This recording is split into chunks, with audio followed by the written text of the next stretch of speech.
At 2:30 a.m. on September 23rd, 3 police cars broke the midnight barrier. At the same time, an unidentified helicopter landed on the roof of Sweden's largest cash reserve bank.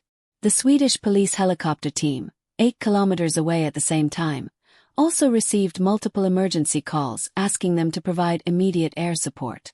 After receiving the mission, the pilots arrived at the barracks of sugan.com. When they arrived at the airport, they found something unusual inside the airport. It looked like a box with a red light flashing on it. For safety reasons, they could only slowly approach it.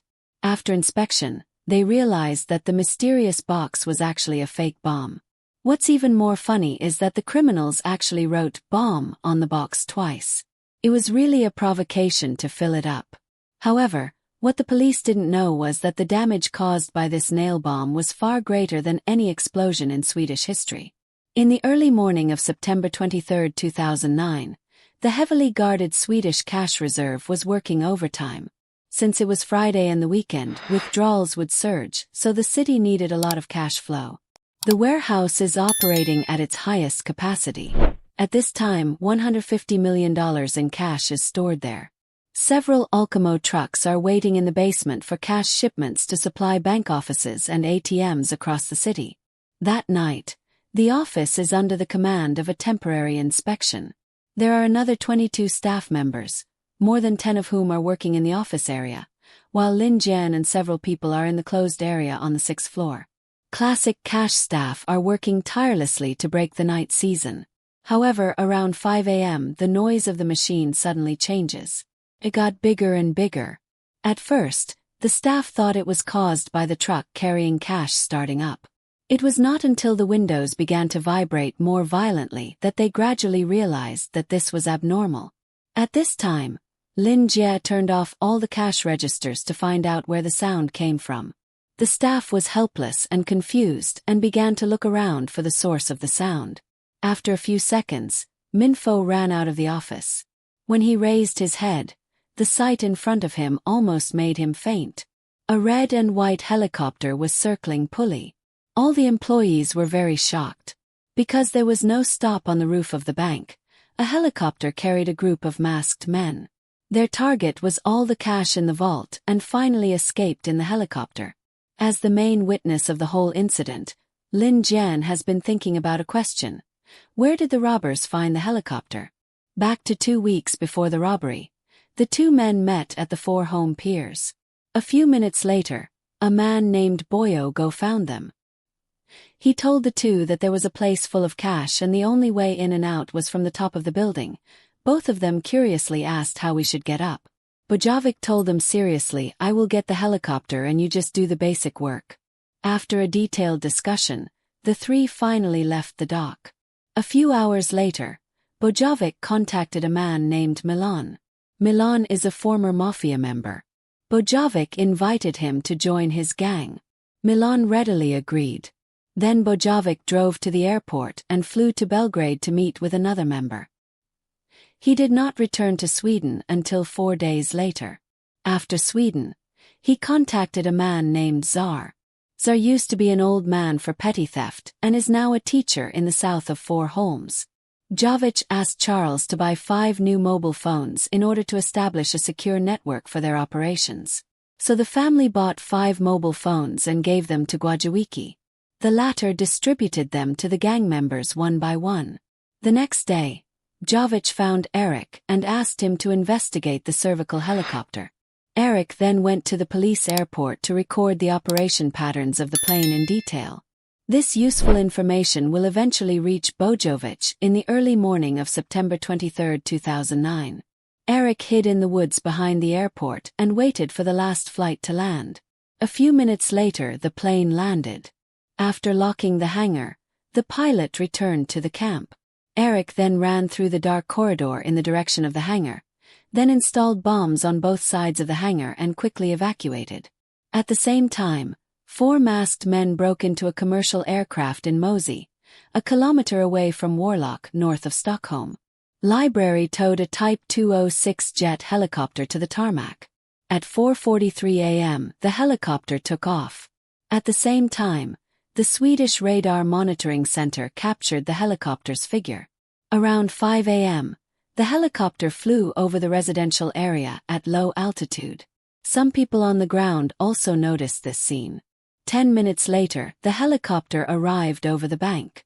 At 5:15 a.m., the pilots skillfully landed the helicopter on the roof of the bank. 3 masked men got off the plane. One of them took out a sledgehammer and started banging on the skylight. The other 2 untied the helicopter. After several attempts, the skylight of the batch carried on the plane was finally broken. 3 men lowered the ladder from the skylight and successfully entered the bank. At this time, the supervisor could not believe what was happening, but he quickly ran back to the cash storage room and thought about the alarm. The police immediately dispatched a patrol team to the bank after receiving the alarm call. At this time, the robbers on the other side had already blasted the bulletproof glass on the wall and entered the office. 30 seconds later, the robbers arrived at the cash storage room and used a powerful cutting machine to open the vault door. Put as much cash as possible into the bag. At the same time, the police pilot who requested air support was blocked by the fake bomb and could only wait for the arrival of the bomb disposal team. The police patrol team on the other side was also intercepted. The robbers used this time to pack a large amount of cash and evacuate quickly. At 5:30 a.m., the helicopter took off from the roof of the bank. The police on the ground could only watch helplessly as the robbers flew away. At 10 a.m., the helicopter landed in the woods in northern Stockholm. The robbers abandoned the helicopter behind the woods and flew away. After going there, the bomb disposal squad discovered that these bombs were just 2 fake toolboxes containing a Jofu battery-powered flashlight. The Swedish authorities were in disbelief. On the other side, the capital was facing a serious shortage of funds. Can these criminals really escape from the police? In fact, the Swedish authorities had learned about the incident several months ago, but somehow they did not pay much attention to it. The main suspect in this robbery, Bojovic, was not an easy person. Serbian official announcement on September 25, the Swedish authorities were notified of the situation of Gucci through diplomatic channels, especially his relationship with Swedish mafia member Milan. It is generally believed that anyone connected with Milan cannot be an innocent person. Therefore, the police monitored Count Wojcic's vehicle and phone before the robbery. However, the authorities still did not have enough evidence to prove that Bojovic was involved in the robbery. However, after further investigation of the intelligence provided by the Serbian authorities, the police analyzed the location of the crime and the most likely criminals. We were able to communicate with each other in the area and built a profile of the mobile phone networks that were active during the robbery. Since the robbery occurred in the early hours of the morning when most residents were sleeping, only about 18,000 mobile phone steps were active during that time. This is much less than the millions of mobile phones that were active during the day. However, finding a closed network loop in a phone network is still as difficult as finding a needle in a haystack. A closed network loop is basically a group of mobile phones talking to each other and only each other. Out of thousands of networks, only it is possible to find this pattern when the devices only communicate with each other during a specific period of time. If 1 or 2 devices come into contact with devices outside the network too much, the pattern is broken and disappears from the network.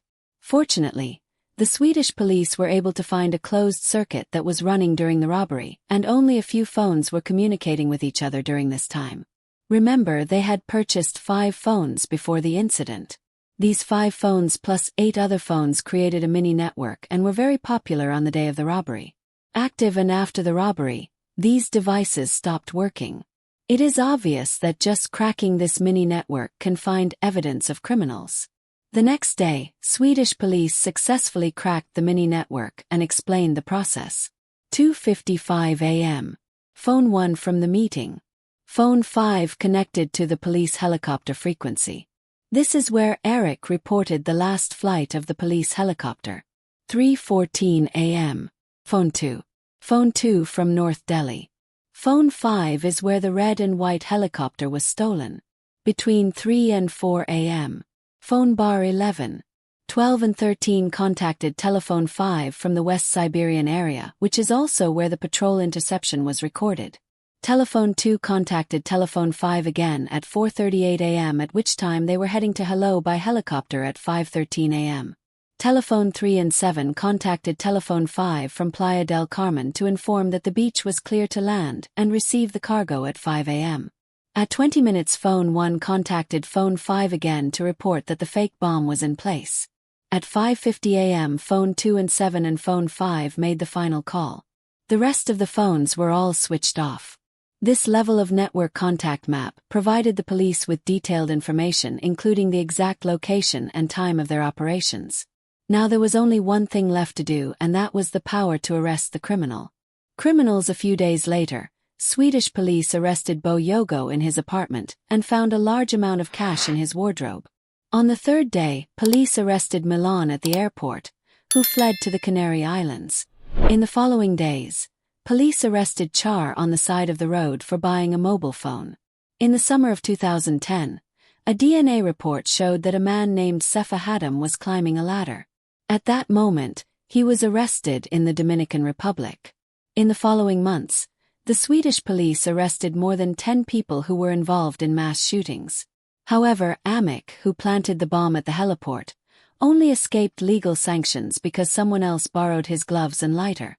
As for the hundreds of millions of dollars lost in the bank, only $5 million was recovered in the end.